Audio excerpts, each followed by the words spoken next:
আমরা যে ১০০ দিনের ইংরেজি শেখার একটা টার্গেট নিয়েছি, আজকে তার ১০ম দিন। এই ১০ম দিনে যে ৫টা শব্দ আমরা শিখব সেগুলো হলো ব্যাগ। ব্যাগ মানে স্কুল ব্যাগ, যেটা থলে বাংলায় যদি বলা হয়। পেন্সিল, পেন্সিল মানে পেন্সিল যেটা দিয়ে আমরা লিখি।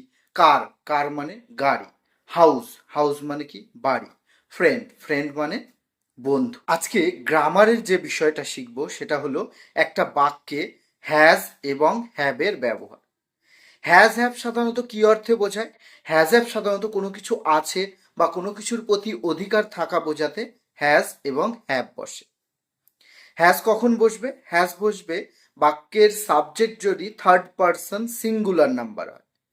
থার্ড পার্সন সিঙ্গুলার নাম্বার কোনগুলো? হি, শি, ইট এবং যে কোনো একজনের নাম বোঝায়, তখন হ্যাজ বসে। যেমন Rahim has a car, she has a bag.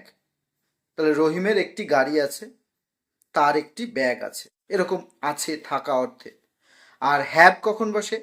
First person, second person এবং প্লুরাল নাম্বার যখন অনেকজনকে বোঝাবে তখন তারপরে আমরা হ্যাভ বসাবো। যেমন they have a car, I have a house, তাদের একটি গাড়ি আছে, আমার একটি বাড়ি আছে। এরকম যখন বলবো তখন হ্যাভ বসবে। তাহলে এটুকু ক্লিয়ার হলো। এবার প্র্যাকটিসের জন্য আমরা কি বলতে পারি? বলতে পারি আই হ্যাভ এ বুক, আমার একটি বই আছে। হি হ্যাজ এ পেন্সিল, তার একটি পেন্সিল আছে। They have a bag, you have done this, তুমি এটা করেছো। এখানে এই করা অর্থে মানে তার দ্বারাই যে করা হয়েছে, সেক্ষেত্রে কিন্তু হ্যাভটা বসলো।